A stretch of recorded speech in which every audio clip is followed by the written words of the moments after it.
دنیا د دراتلو مقصد د انسانانو زمونږ او ستاسو د جناتو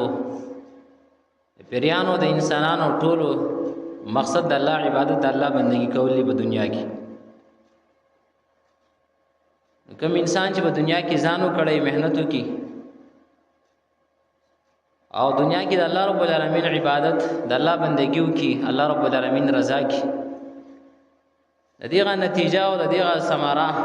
او د نیک اعمالو میوه انسان ته په آخرت کې بیا ملاويږي. عام طور باندې ژوندونه بیا دوه قسمه شو، یو ژوند د دنیا دی، بل ژوند د آخرت دی. د دنیا د ژوند او د دنیا د ژوندۍ د آخرت په مقابله کې د دې هیڅ حیثیت نشته دی. ځکه چې په کم شي باندې زوال راځي، په کم شي باندې چې فنایي راځي، او کم شي چې ختميږي. نو عقلمن انسان او خيار انسان هغه دی چې هغه دغه چیزونو سره مینه محبت بیا نه ساتي، او عقلمن انسان بیا هغه دی چې هغه دغه په مقابله کې کم چې آخرت ژوند دی چې هغه نه ختمېدونکي ژوند دی، دغه د بارسو کې تیاریو کې ځانو کړه مهنت وکي، کوشش وکي. د دنیا د ژوند دنیا د ژوندۍ مثال هغه مخکنی جمعه کې تیر شوی د الله فضل سره چې دنیا د ژوند او دنیا حقیقت چې قرآن او سنت زمونږ استاسو مخې ته یې دی، او نبی صلی الله علیه وسلم په مثالونو سره او قرآن کریم په مثالونو سره دنیا غا حقیقت هغه موږ ته تاسو ته وخو هغه وضاحت وکړو چې دا دنیا چې دا د دې مثال سره چې وسړې غوته په وګو کې په سمندر کې هغه کته کې او راوایخ دي، او په غوته پوری یا په غستنه پوری څومره وبچ راشي، دغه چې د دنیا ژوند دی هغه مقابله کې سمندر او د وبو دریاګونه د آخرت ژوند دی. زکه چې په ګوته باندې کمی اوبه راشي، پستنه پوری کمی اوبه راشي، هغه ډېرې زر وچیږي، او بلکې راځي نه او کراشي نو هغه بالکل په هغه ساعت باندې هغه ختم شي. دغه شان دا ژوند دا زندگی دا دنیا دا چې دا ختميږي، که زر کاله تیر شي غسترګي به رب په اندازه باندې تیریږي، او د دې امت عمرونه شپېته او یا کاله عمر.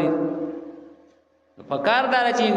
هغه انسان عقلمن، هغه انسان خو خیر چې هغه سوکي چې هغه د آخرت د ژوند لپاره او د جنت لپاره د غیر لپاره سو کې تیاریو کې او د جهنم نه د بچ کېدل لپاره د ګناہوں نه ځان بچ کی، دا انسان عقلمند دی. ځکه الله فرمای والآخرة خیر و ابقا، آخرت ژوند چې دا نه ختمېدونکي ژوند دی، دا همیشه او قائم او دائم ژوند دی، هغه نه ختمي. د آخرت دا ژوند د غیر لپاره خپل فکر خپل سوچ دا به یو کوي، کله چې تا خپل سوچ او خپل فکر دا یو کو د آخرت لپاره الله رب العالمین به دنیا هم خکی او آخرت به هم خسته کی.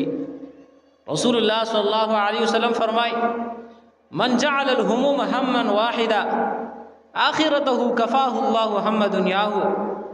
هغه انسان چې هغه د خپل ټول سوچونو نه ټول فکرونو یو فکر جوړ کی، ټول سوچونه فکرونه راجمه کی، دغه نه یو فکر جوړ کی، یو سوچو کی، آیو سوچ د څه لپاره هم آخرته د آخرت فکر د څه پیدا شي، ځان نه به ځای کی کینی او کینی سوچ او فکر وکي. نو دا عقلمن انسان چې د څه کی هم آخرته د آخرت لپاره تیاریو کی، او د آخرت سوچ او د قبر عذاب د جهنم د عذاب دغه سوچونه فکرونه خپل په دماغ کې دراولي. رسول الله صلی الله علیه وسلم فرمایي کفاه الله هم دنیاه، الله رب العالمین به د ټول دنیا فکرونه بس شي کافی بشي، الله رب العالمین به دنیا غ حوایج دا پوره کی. زکه د خپل دماغ خپل سوچ او فکر هغه په یو خبره کې استعمال کو، او د وی خبرې لپاره د فکر مند دی، د وی خبرې لپاره د سوچ او فکر کې ناشته چې زما د آخرت ژوند به څنګه سميږي، زبر د قبر عذاب نه څنګه بچ کیږم، زبر جهنم د عذاب نه څنګه بچ کیږم، دې لپاره دې په غم او فکر کې ناشته جړاګانی کوي فریادونه کوي رب العالمین نه دعاګانې غواړي محمد رسول الله صلی الله علیه وسلم فرمایي الله رب العالمین به دې انسان لپاره دنیا د فکرونه به هم کافی شي دنیا حوائج به الله رب العالمین پوره کړي دنیا پریشانیاں به ول ختم شي او بیا فرمایي ومن تشعبت به الهموم احوال الدنيا لم يبال الله في اي اوديتها هلكا امام ابن ماجه رحمه الله دا روایت ذکر کړی دی رسول الله صلی الله علیه وسلم فرمایي ومن تشعبت به الهموم احوال الدنيا کم انسان چې د دنیا فکر منجور شي دنیا لپاره منډه تر لګي دنیا په حیرو په لالچ باندې لګیاره دنیا تمي کوي د دنیا وګدو امیدونه ساتي او د دنیا د خکور لپاره د منډه تر لګي چې دنیا می زما خشي دنیا زما خسته شي د غیر لپاره حلال او د حرام تمیز نه کوي د غیر لپاره چې مثال هر قسمه د منډه تر لګي زکه د ټول فکرونه د دنیا د فکر لپاره سره د استعمال کول ټول دماغ ټول خپل بدن ټول سوچونه هغه د دنیا لپاره د استعمالي دنیا لپاره فکرمند دي دنیا لپاره ډېر منډه تر لګي د آخرت لپاره د اس فکر نشته محمد رسول الله صلی الله علیه وسلم فرمایي لم يبال الله رب العالمین د دې بنده هیڅ پروا نه کوي فی ای اودیتها هلکت کده په هر کند کې د مری هلاکیږي الله تعالی هیڅ د انسان پروا نه کوي که په هر ځای کې ولمر راغی کله ګناه په محفل کې ولمر راغی کله بل یو په فسق او فجور مجلس کې دلا مر راغی کبل یو د کمر نه کدار ځای کې مثال دلا مر راغی الله رب العالمین د دې انسان هیڅ پروا نه کوي الله رب العالمین د انسان نه بے پروا شي ځکه دی انسان د آخرت لپاره فکر ونه کو د آخرت لپاره سوچ او فکر ونه کو د آخرت لپاره منډه تر لونه کړه بلکې د دنیا لپاره منډه تر لکې لګیا دي ټول خپل صلاحیتونه ټول خپل قوتونه او خپل بدن طاقت خپل مال طاقت سید د دنیا لپاره استعمالي په دې باندې د آخرت لپاره هیڅ څه کمای حاصل نکړه او دارنګ د غیر لپاره منډه تر لونه کړه نبی صلی الله علیه وسلم فرمای الله رب العالمین دې بنده هیڅ پروا نه کوي زکه چې آخرت ژوند چې دا همیشه د غیر لپاره منډه تر لپاره آخرت نعمتونه د جنت چې خوشالیانې دا خو همیشه دي پر قیامت ورځ چې دا ډېر خطرناک ورځ ده او د قیامت ورځ هیبتونه چې دي ډېر خطرناک دي او هغه چې انسان ځان تر یاد کی دنیا کې به انسان وایي چې زبا یو الحمد لله رب العالمین فرمایي دا ونک ذکر الله رب العالمین موږ ته په قران کریم کې د دنیا او د آخرت تقابل ذکر کړی دی او دا رنګ د دنیا تذکرې مو کړه د آخرت تذکرې راتم کوي او د آخرت مبارک فرمایي والآخرة خیر وابقى او بیا فرمایي ان وان الدار الاخره لهي الحيوان یقینا د آخرت ژوند چې دا سره همیشه او قائم او دائم دی الکامله التامه دا کامل ژوند دی دا همیشه ژوند دی د غیر لپاره تیارې پکار قران کریم کې الله رب العالمین موږ ته تاسو ته د قیامت هیبتناک او دارنګه آخرت غا مراحل چې هغه موږ تاسو ته مخې ته کوي او د غیغه هیبتناک واقعات او دارنګه آیتونه کې کوم تذکر راغله الله رب العالمین غي بار موږ تاسو تذکرہ کوي چې انسان دغه ورځ لپاره څوک تیارې وي الله رب العالمین فرمای واتقوا یوما ترجعون فيه الى الله اے خلقو ويریږي واتقوا ويریږي یوما دغه ورځ نه ترجعون فيه الى الله چې واپس وکړئ شي تاسو په دغه ورځ کې الله رب العالمین ته الله رب العالمین ته په دغه ورځ باندې تاسو کې واپس کیږي اکم ورځ ده هغه قیامت ورځ ده او دغه ورځ باندې تاسو الله رب العالمین ته مخامخ ته ودرېږئ واتقوا يوما ترجعون فيه الى الله ثم توفى كل نفس ما كسبت وهم لا يظلمون الله فرمایي دا هغه ورځ نه هغه ویریږي په هغه ورځ به تاسو الله رب العالمین ته واپس کیږئ سره بار واپس کیږئ ثم توفى كل نفس ما كسبت بیا به هر انسان ته پوره دغه بدلا او دارین د چې کوم عمل کړل فمن يعمل مثقال ذره خيرا يره ومن يعمل مثقال ذره شرا يره کله خیر والا عمل کړل او کله رنګ شر والا عمل کړل دغه بدلا به پوره ملاوي واتقوا يوما ترجعون فيه الى الله دا آیات ته مفسرین د آیات مبارکي مختلف اقوال ذکر کوي سو غواړي دا آیات دا چې کله نازل شو نبی صلی الله علیه وسلم د دې آیات نه وروسته څوک درې ورځې یادای څوک ورځې یادای او څوک چې یو اتیا ورځې یادای چې نبی صلی الله علیه وسلم د دې آیات نه وروسته بیا وفات شو یو اتیا ورځې یا درې ورځې یا ورځې او دا په هغه اخري آیاتونو کې دا آیات چې دا په هغه وحي کې په هغه وحي چې کوم اخري وحي محمد رسول الله صلی الله علیه وسلم نازل شوی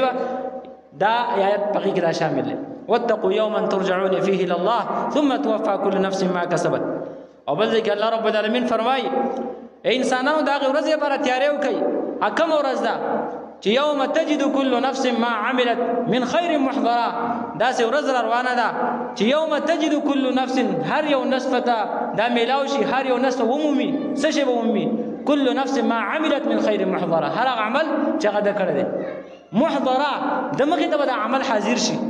یا بغیر الله رب العالمین شکل او صورت ورکړي دغه عمل لره، یا په عمل نامو کې د انسان خپل عمل چې دا حاضر داسي وي یو دم داسي کولاو وي. وما عملت من سوء او کوم چې بد عمل کړي دا په خپل سترګو باندې وویني په عمل نامه کې به حاضر شي. کله چې انسان داسي خپل بد اعمال ویني د قیامت ورځ باندې نو بیا وسکه تود لو ان بينها وبينه امدا بعيدا. دا انسان بیا افسوس وکي ارمان وکي هاي ارمان دي لو ان بينها وبينه امدا بعيدا. ارمان دي چې زما او زما دي ګناه ترمنځ امدا بعيدا ډیر لري والي وي. دا ګناه زمانه په مشرق کې وي زتر په مغرب کې وي او زه خپل ګناه نه چې دا لري وي ځکه نن بل دي ګناه سزا ماته ملاويږي، نن بل دي ګناه بدله ماته ملاويږي او دې ګناونو بدله خو سوا د جهنم نه بلا بدله نشته دي. وما عملت من سوء تود لو ان بينها وبينه ابدا بعيدا. قیامت کې به انسان ارمان وکړي چې ارمان دی ما خپل ګناه پسترو باندې لیدل نه وي، ارمان دی چې زه خپل ګناه نه ډیره مدته لري وي امدا بعيدا. زه په یو کنداو کې وي دا ګناه په بل کنداو کې ځکه غي بدله به انسان ته ملاويږي. دا هغه ورځ ده او قران کریم فرمایي محمد رسول الله صلی الله علیه وسلم فرمایي دا ورځ لپاره سو کې تیاری وکړي. جزاء الانسان بعمل اعماله سواء كان خيرا او شرا وتحسره يوم القيامه على عمل يسوء. واذا دي آیت مقصد ده چې جزاء الانسان انسان ته بدله ملاويږي کم بد عمل چې دا کړل کا خیر دی او کا شر دی او چا چې شر عمل کړل بد عمل کړل ګناونه کړل وتحسره يوم القيامه قیامت پر ورځ باندې بدی باندې وسکه افسوس وکي ملامت وي او پیغمانه وي. دا خدا سي ورځ ده. ومن ذلك دا ورځ بکلی دا قیامت دا ورځ بکله راځي. الله رب العالمین د قران کریم کې د دې آیات او دارنګي بلکې د دې ورځې hebatnak حالت ذکر کړی دا خو هغه ورځ ده. الله رب العالمین فرمایي یا ایها الناس اتقوا ربکم ان زلزله الساعه شیء عظیم يوم ترونها تذهل كل مرضعة عما أرضعت وتضع كل ذات حمل حملها وترى الناس سكارى وما هم بسكارى ولكن عذاب الله شديد. دا ورځ بکلی او په دې ورځ بسکیږي. الله فرمایي دا هو هغه ورځ ده ترونها کله چې قیامت ورځ راشي وبیني تاسو تذهل كل مرضعة او وبیني تاسو اغلرا كل مرضعة چې هر زنانه څه شي غاته چې ور کوي خپل بچو له پي ور کوي دا بس شي غافل بشي، خپل بچو له چې پي ور کوي ته ور کوي دا بس شي غافل بشي. او تضع كل ذات حمل حملها او بیا الله فرمایي تاسو به وینئ چې وتضع كل ذات وبغرزي هر حمل والا زنانه حملها حمل خپل ماشوم چې دا پرې مور په نوس باندې وي. دا قیامت دا ورځ دومره hebatnak ورځ ده چې کله داسې حالت راشي نو په زنانو سړي هغه خپل ماشومان چې دغه شانته وبريدي او دغه شانته ماشومان دغه شانته بغزار کی د hebat توجنه د یره توجنه. الله فرمایي وترى الناس سکارا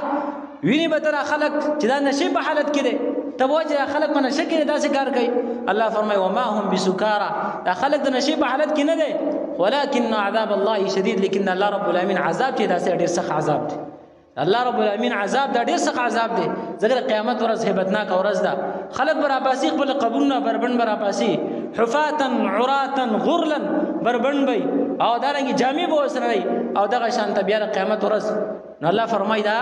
ولكن عذاب الله شديد. دا الله عذاب چې دا سخت دی. دا آیات مفسرین دی آیات مبارکه فرمایي امام احمد رحمه الله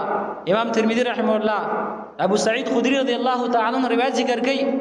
کله چې دا دوه آیاتونه نازل شول د سورۃ الحج دا او دا دوه آیاتونه په غزا د بنی مستلق نازل شول نبی صلی الله علیه وسلم خلکو تواضع کو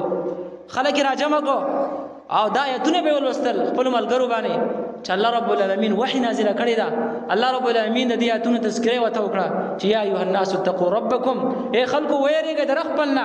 ان زلزله الساعه شیء عظیم یقینا زلزله د قیامت دا یو لوی خبر دی یو لوی شی دی. او بیا هغه hebatnak حالت ته بیان کو صحابه کرام را جمع کړل دا آیات به ولوستل وای فلم يرى اكثر باكيا من تلك الليله. صحابه کرام دغه شپې نه وای زیات جړودین کوي هیڅ کله نو لیدل شي دا آیاتونه چې کله ولوستل محمد رسول الله صلی الله علیه وسلم صحابه کرام